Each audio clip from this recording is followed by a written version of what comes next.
Freeze and see, or as I say. The campaign results are excellent. That's it, that's it. Yes, and if we implement this strategy, we'll definitely see even greater growth. Introduction: the value of what remains. Hello. Today we are going to learn about how we live in a fast-paced world where the new seems to be the only thing that matters. However, there are two pillars that sustain the essence of a healthy society: the wisdom of those who have already traveled the path and the formation of those who are just beginning to walk. In this video, we will explore how respecting our elders is not just a rule of courtesy, but a source of personal wealth, and how teaching values to the youth is the best investment we can make for the future. How to treat elders with respect. Respect for elders begins with active listening. Many times, seniors do not need great luxuries, but simply to be heard. Their stories are not just memories, they are life lessons that have stood the test of time. Keys to respectful and friendly treatment. Patience as an act of love. Understanding that rhythms change. Perhaps they walk slower or repeat a story, but our patience is a reflection of our appreciation for their dignity. Validation and autonomy. Treating them with respect means not infantilizing them. We should consult their opinions and allow them to make decisions about their own lives whenever possible. Feeling useful is vital for their emotional health. The technological bridge. In the digital age, many elders feel isolated. A modern gesture of respect is dedicating time to teach them how to use a video call to see their grandchildren or how to find their favorite music. It is not just technical, it's inclusion. Careful language. Avoiding derogatory terms or condescending tones. Calling someone grandfather or sir with affection and respect makes a huge difference in their self-esteem. How to teach values to young people. Teaching values is not about giving theoretical lessons, but about cultivating an environment where integrity is the norm. Today's youth face complex challenges, and values are their moral compass. Strategies for effective value education. Leading by example is the only teacher. We cannot ask for respect if we are not respectful. We cannot ask for honesty if we lie in front of them. Young people don't listen to what we say, they observe what we do. If they see us treating an elderly person on the street with love, they will have learned more than from 1,000 speeches. Encouraging empathy. Helping young people put themselves in someone else's shoes. Questions like, how do you think that person feels? Help develop solid emotional intelligence. Responsibility and consequences. Teaching that every action has an impact.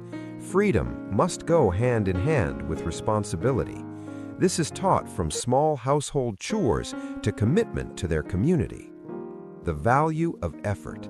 In a culture of immediacy, teaching that valuable things take time and work is fundamental. Celebrate the process and the effort, not just the final result. The legacy of wisdom and the future of values. Conclusion: a meeting between two worlds. We live in an era of instant gratification, where what was posted an hour ago seems old. In this digital whirlwind, we often forget that the strongest societies are not built with technology alone, but with the invisible threads that connect generations. Today, we are going to dive deep into two pillars that are in reality two sides of the same coin: deep respect for our elders and the planting of solid values in the young. Why is this more important today than ever before? Because a youth without values is a ship without a compass, and a society that ignores its elders is a society that has lost its memory and therefore its way. The art of honoring experience. Respect for elders. Listening as an act of justice. Respecting an older adult is not just about giving up your seat on the bus. It is about recognizing their intrinsic value. The first step is active listening. When an elder tells us a story for the third time, they aren't just giving us information, They are handing us their identity. Practical action. Turn off your phone when you are with them. Look them in the eyes. Ask questions about their childhood or their greatest challenges. The time you dedicate to them is the most expensive gift you can offer because it is a piece of your life recognizing theirs. Patience, the rhythm of the heart versus the rhythm of the clock. Our society demands speed, but old age has its own tempo. A lack of patience is a subtle form of disrespect.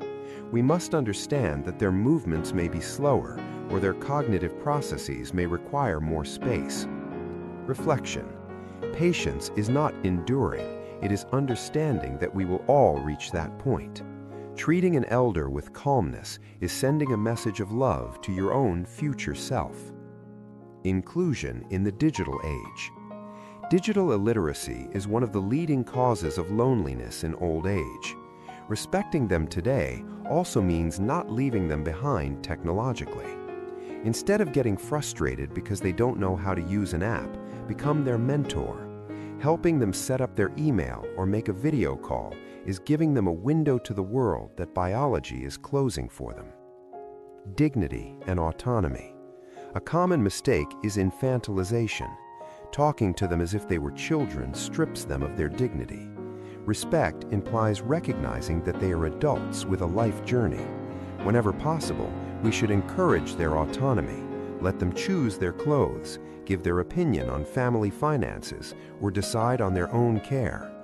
Feeling useful is the best antidote to depression in old age. Sowing the future, values in youth. The power of example.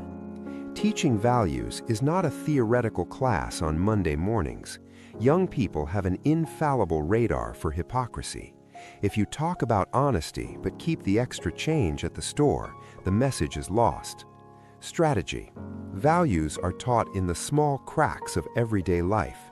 How you talk about your neighbor, how you react to your own mistakes, and above all, how you treat your own parents in front of your children. Empathy, the value of seeing with the heart. In a polarized world, empathy is the most important survival value. We must teach young people to step out of their own bubble. Activity. Encourage community service. When a young person helps in a soup kitchen or visits a nursing home, their perspective changes. They stop seeing problems and start seeing people. Empathy is trained like a muscle. Responsibility and resilience. Often, out of love, we want to prevent young people from suffering or failing. However, by doing so, we rob them of the value of responsibility. Teaching values means allowing them to face the consequences of their actions. Lesson: resilience is born from overcome failure. Teach them that falling is not wrong. What is wrong is not learning anything from the fall. Integrity is doing the right thing even when no one is watching and when the path is at its most difficult. The value of effort over results. We live in a culture of quick success. Teaching values means rescuing the value of the process. Discipline, perseverance, and respect for the work of others are fundamental. We must reward dedication as much as achievement. Generational synergy, the perfect conclusion. Imagine a world where young people use their strength and technological mastery to protect and empower the elderly, and where elders use their wisdom to calm the anxiety and haste of the youth. This is not a utopia, it is a functional community. Teaching a young person to respect an elder is not just for the elder's sake, it is so that the young person understands the concept of transcendence. By caring for those who came before them, they are ensuring that someone will care for them later. It is a pact of humanity. How can youth and adults work together for a better society? For a society to progress in a balanced way, we need the driving force of youth and the structural wisdom of adults. It is not about who is right, but about how we combine both energies. Here is a detailed guide on how to build that bridge of collaboration. 1. Create reverse mentorship spaces. Traditionally, the adult teaches and the youth listens. For a better society, we must break this one-way pattern. What it consists of? Adults contribute their experience in management, ethics, and long-term vision, while young people act as mentors in technological innovation, new social sensitivities, and digital agility. The benefit? The adult stays up to date, and the young person feels valued, eliminating the hierarchy of "I know more because I am older." 2. Unify causes, not methods. Often conflict arises because we want to reach the same place through different paths. The strategy? Define a common purpose, for example, improving neighborhood safety or taking care of the environment. The action? Allow young people to propose creative solutions, social media, viral campaigns, and let adults validate the legal and financial viability of those ideas. 3. Foster mutual emotional literacy. The biggest obstacle is prejudice. Young people are fragile versus adults are closed-minded. For adults, learn to validate the emotions and mental health of the youth without judging them as weakness. For youth, recognize the effort and sacrifices that previous generations made to build the foundations upon which they walk today. 4. Community co-creation projects. The best way to work together is by working together. Mixed volunteering. Imagine an urban garden project where an elder teaches cultivation techniques and a young person designs the automated irrigation system. Local policy. Create advisory councils where municipal decisions must be reviewed by a committee that includes people from ages 18 to 25 and people over 60. 5. Respect as a universal language. For collaboration to work, respect must be the currency. Respect for time. The youth must value the adult's time and punctuality. Respect for the voice. The adult must give space for the young person to finish speaking without interrupting with, "In my day, it wasn't like this." Conclusion: a bridge between two worlds. A society that segregates its generations is condemned to repeat errors or stagnate. Intergenerational collaboration is the most powerful social technology we have. When a young person lends their eyes to an adult to see the future, and the adult lends their memory to the youth to understand the past, the present becomes invincible. I believe this emotional connection between adults and youth is functional, and I feel that a healthy union between generations would be extraordinary. That is why I created this video. 1. The nostalgia and hope factor. Adults love to remember how things used to be, but they also have a genuine fear that the world is getting lost. If this video shows them that young people do want to learn and there is hope, it will move them. 2. Generating conversation. This topic invites comments like, "I wish my grandson would see this," or "I'm young and I love how you treat this topic." This interaction tells the algorithm that your video is valuable. 3. Evergreen content. This is not news that expires tomorrow. Respect and collaboration are topics people will search for today, in a year, and in 5 years. Historical examples. Paul and Timothy, the mentorship that transforms. This is probably the most powerful intergenerational relationship in the New Testament. Paul was the veteran apostle, full of scars and wisdom. Timothy was a young man with great potential, but apparently somewhat timid or fearful. The mentor's respect. Paul. Paul does not dismiss Timothy because of his age. On the contrary, he empowers him. In 1 Timothy 4:12, he says, "Let no one despise your youth, but be an example to the believers." Paul understands that a young person is not just the future, but an active part of the present. The young man's humility. Timothy. Timothy does not arrive with the arrogance of thinking he knows everything because he is young. He submits to learning, travels with Paul, listens to him in prison, and allows himself to be molded. The result? Paul calls Timothy his true son in the faith. This relationship teaches us that a trusting adult and a listening youth can change the entire world.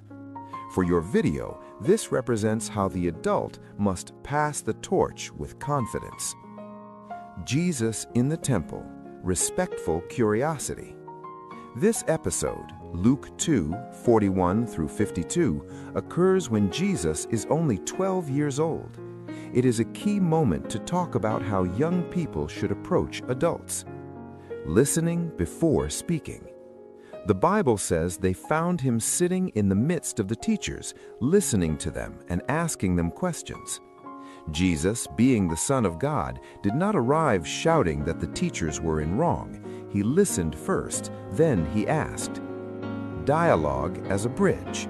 It was not a monologue, it was an exchange. The doctors of the law were amazed by his intelligence.